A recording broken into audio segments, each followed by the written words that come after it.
Hello, everyone. I'm Avery. Today, I'm going to tell you a way to find out if your crush has a significant other that really works. My boyfriend and I have been dating for over 3 years. His name is Jim. The asshole knew a lot about romance. On our first anniversary, he threw a romantic dinner on the riverbank and vowed that he would always love me. We even cried with happiness like idiots. On our second anniversary, I secretly snuck out through the window and went with him on a date. We walked until early morning. Then we experienced our first time. But then we went to college in another city. Jim persuaded me to go with him. I didn't go to the same university that he did, but I got a place in the same city. That meant we still wouldn't see each other that often. But Jim gave me a ring at prom, celebrating the 3rd anniversary of our relationship. He told me that everything would be fine. I thought we were the perfect couple. At first, we were always together. I often slept in his dorm room, and I even had my own set of keys. And then, Jim started spending more time with his new friends. He didn't always answer my calls and stopped giving me gifts as often, even though he used to shower me with flowers. I hadn't made friends with anyone, and I really needed his support. I decided to talk with him openly. If he didn't love me anymore, I wanted to know. I wouldn't freak out. But he said, "What are you talking about, sweetheart? I still love you. It's just that my classes have been tough, blah, blah, blah." And I believed him. One day, I decided to set up a surprise for him. I messaged his neighbor and told him not to interrupt us until 2200. He's a smart guy.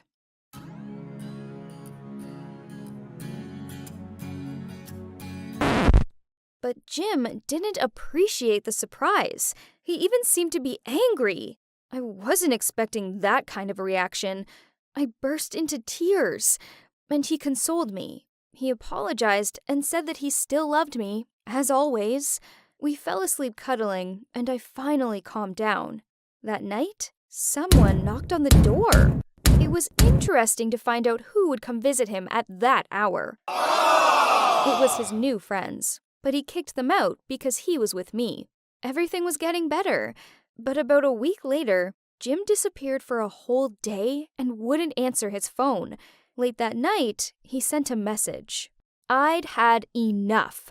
I had to know what was really going on with him and decided to install a camera in his room. But I'm not very tech savvy, so I had to bail on that idea. So I bought a tiny microphone. I made my way into his room when no one was there and left it on the shelf behind some books. I picked it back up the next day, on a Saturday. I told him that I needed to get something I had left in his room, and then at midnight, I listened to it. Music was playing, so I couldn't understand everything that was being said. But suddenly, Jim started talking about some chick named Macy, and that she didn't do something as well as last time. I dialed his number with trembling fingers when I realized that they were talking about soccer. The next week, we only met up one time. He was always kind on the phone, but I felt like he had started to treat me differently. They had a big dorm room party over the weekend, which I was not invited to, but I decided to show up anyway. I put on something cute, did my makeup, and while there was no one in his room, I went into the closet. It was about 8 p.m. I decided to wait for Jim to come back, and if necessary, give him a farewell surprise. Hiding in the closet is fun when you're 5 and playing hide and seek. Sitting there for a few hours when you're 18 is incredibly boring. I started watching Netflix, TikTok videos, anything to kill some time. My body was numb, my hair was messed up, my makeup was smeared, and I was incredibly thirsty. I didn't take water with me on purpose. I didn't know how long I would have to be in there, and running to the bathroom was not part of the plan. I was about to fall asleep when at 2 a.m. I heard movement at the door.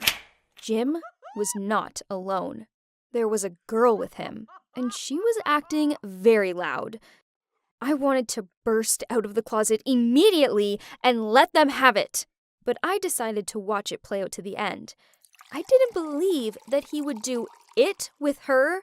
The girl was all over him. She asked him to dance. She was making dumb jokes, whinnying like a horse.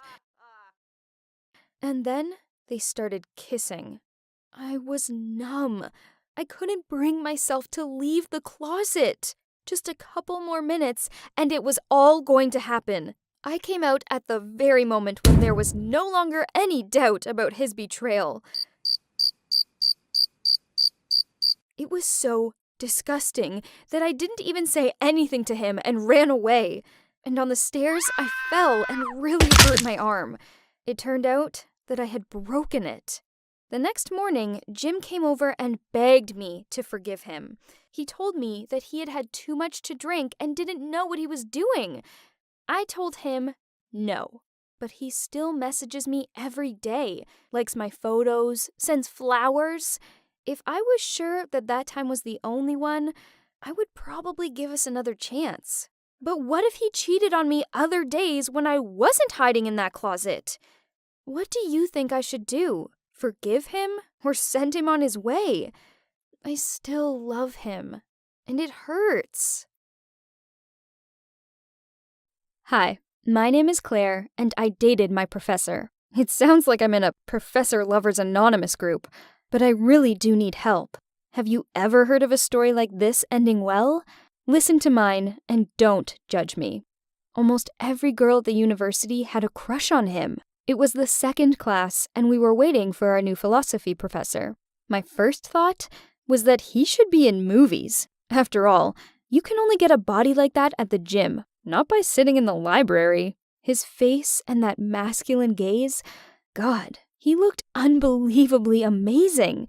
Not surprisingly, there were always tons of girls at his lectures. I knew it was stupid to fantasize about my hot professor, until suddenly he smiled at me during a lecture. This started to happen every class. I came to lecture and would wait for Mr. Hendricks to look at me. I would worry and get nervous if I couldn't catch his eye for a while. But when he finally looked at me, everything inside me froze. It was totally harmless, until he asked me out on a date. One day, after a lecture, he called me over and asked if I would like to get coffee with him. Wow, the hottest teacher on campus was coming on to me. That meant I didn't have to worry about my philosophy grade. Plus, I'm an adult. What's wrong with just having coffee with the professor after class? I thought. When David and I met up, he told me to call him by his first name. He completely took over my thoughts. He was 32 at the time, 12 years older than me. At the end of the date, I was just floating with happiness. We moved towards each other slowly. He spoke more and more quietly. I was expecting him to kiss me. But no! I was so embarrassed. It only got better from there. David texted me and invited me over to his place. I agreed. It was very exciting to go to his house, but I wondered how far he was willing to go. I stood in front of his house and wondered what might happen next. The feeling overtook me. The girls get what I mean. When David opened the door, the way he looked at me gave me goosebumps. Even then, I knew that I would do anything he asked me to. After dinner, we went into the living room, and David put an old record on. I really hoped he wouldn't ask me to dance, but instead, he kissed me. It should be illegal for a philosophy professor to be this amazing. It was the best kiss I've ever had. We didn't just kiss, and although it wasn't my first time, with him, it was completely new, unforgettable. But this is not a story about how I was used. No, the drama happened later. We started dating secretly. I would come over to his house, or we would get a hotel room. We even went on vacation several times together. It went on for 3 years. Hiding our relationship from everyone all the time wasn't easy. Going to all your friends' parties without a boyfriend, listening to sympathetic speeches about getting lucky and meeting someone soon, not to mention all the girls that would look at David not knowing he was mine. I did introduce my new boyfriend to my mother on our 3rd anniversary, and she really liked him. As I thought about the last 3 years, I imagined what dress I would wear on our wedding day. After all, once I graduated from college, we could get married and stop hiding. But then I discovered what a scumbag David is. I wasn't the only one planning my wedding with him. One day, I dropped by David's office after class and saw him talking sweetly with one of my classmates. She was obviously flirting with him, and I knew that girl was a f***. She has a new boyfriend every month. That evening, I talked to David about it, and he told me that I was imagining things and there was nothing going on between them. But later, I found out that this girl was bragging to everyone about her relationship with the philosophy professor. I was fuming. What right did she have to claim my boyfriend as her own? I decided to put the bitch in her place and told her that I had been dating him for 3 years and she had better stay away. Do you know what she told me? She told me to chill because he is her boyfriend and they have been together for several months. And that just yesterday, he was shouting her name and God's after what she did for him in his car. I had never felt so humiliated. I was crushed.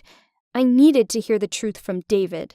After I told him everything, he confessed that they did have several dates over the last few months, but he had never given her a reason to consider them a couple. He confessed to hooking up with other girls from the university and how tormented he had been for deceiving me. He told me it meant nothing, that they were just one-night stands and what we had was serious. Did he really think that explanation would pacify me? I yelled at him and hit him. When I calmed down, he explained that he couldn't help himself. Many girls wanted him and flirted with him every day, and sometimes it was hard for him to turn them down. It was all just physical, but his feelings for me were real. He begged me to forgive him and promised that it would never happen again. I am still working through our breakup, but I keep in touch with him. I graduated and moved to another city, and David still teaches at the university. He often texts me, begging for another chance, but I'm afraid to trust him again. Do you think a person can really change? Well, that was my story. If you have had a similar experience, write it in the comments. My advice to you is, don't date your professors. It will end badly.